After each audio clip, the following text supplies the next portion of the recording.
अगर classic novels की list बनाई जाए जो डेकेड्स से रीडर्स को इम्पैक्ट कर रही हैं, तो उस लिस्ट में एक स्ट्रॉन्ग नाम आता है टू किल अ मॉकिंगबर्ड।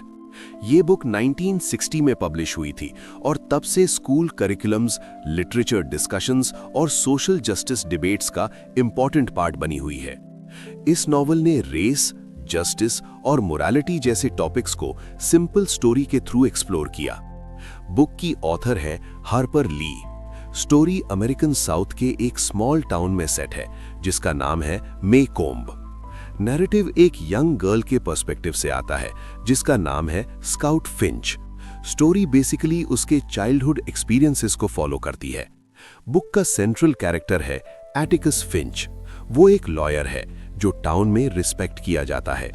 जब स्टोरी स्टार्ट होती है तब टाउन का एनवायरनमेंट काम लगता है।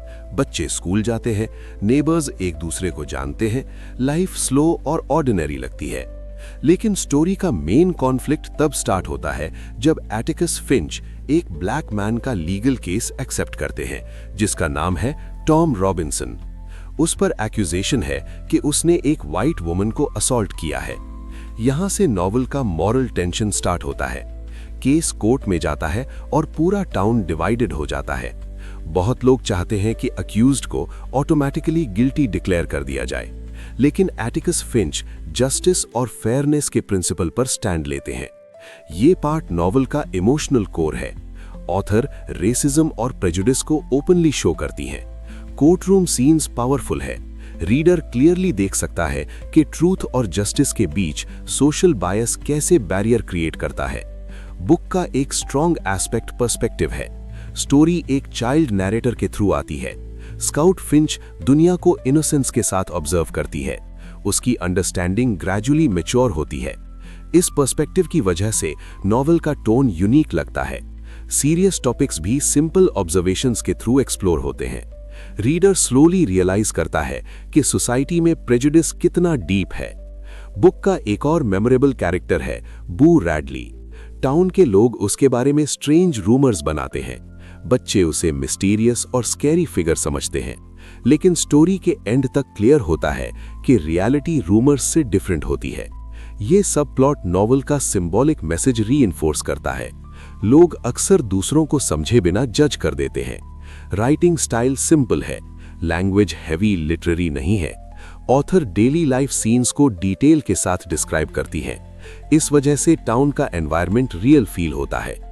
रीडर को लगता है जैसे वो भी उस कम्युनिटी का पार्ट हो। बुक का बिगेस्ट स्ट्रेंथ इमोशनल ऑनेस्टी है।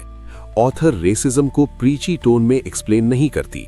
इंस्टेड वो सिचुएशंस और डायलॉग्स के थ्रू दिखाती है कि प्रेजुडिस सोसाइटी में कैसे ऑपरेट करता है। कोर्टरूम सीक्वेंस स्पेशली पावरफुल है।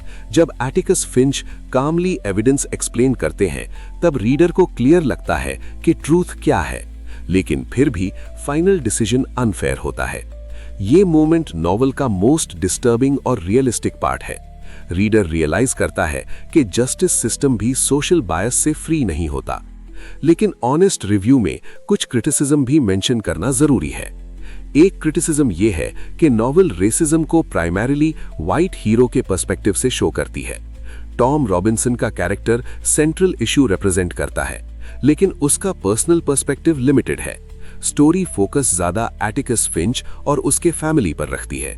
कुछ क्रिटिक्स बोलते हैं कि इस अप्रोच में ब्लैक कैरेक्टर्स की वॉइस फुल्ली एक्सप्लोर नहीं होती। दूसरा पॉइंट पेस से रिलेटेड है। नॉवल के फर्स्ट हाफ में डेली लाइफ सीन्स ज्यादा है। बच्चों की एडवेंचर्स और नेबरहुड इंटरैक्शंस पर फोकस है। कुछ रीडर्स को लग सकता है कि स्टोरी स्लो बिल्ड होती है, लेकिन ये स्लो पेस डेलिब्रेट लगता है। ऑथर पहले टाउन और कैरेक्टर्स को एस्टैब्लिश करती है। जब मेन कॉन्फ्लिक्ट स्टार्ट होता है तब इमोशनल इंपैक्ट स्ट्रॉन्गर लगता है। बुक का कल्चरल इंपैक्ट स्ट्रॉन्ग रहा है। To kill a mockingbird decades से स्कूल्स और यूनिवर्सिटीज में पढ़ाई जाती है। इस नॉवल ने जस्टिस और एम्पैथी के टॉपिक्स को लिटरेचर के थ्रू पॉपुलर डिस्कशन का पार्ट बनाया। हार्पर ली ने एक पावरफुल मॉरल मैसेज डिलीवर किया। एम्पैथी सोसाइटी में रेयर क्वालिटी है। लोग अक्सर दूसरों की सिचुएशन समझे बिना जजमेंट पास कर देते हैं।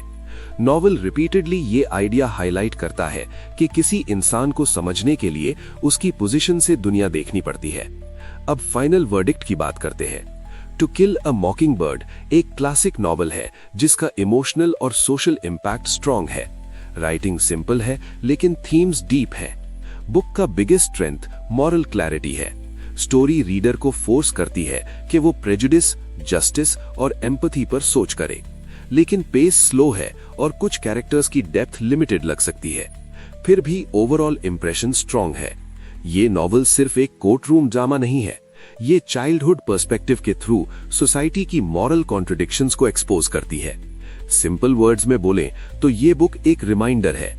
सोसाइटी में लॉज और सिस्टम्स एग्जिस्ट करते हैं, लेकिन रियल जस्टिस तभी पॉसिबल होती है जब इंडिविजुअल्स करेज और एम्पैथी के साथ स्टैंड लेते हैं।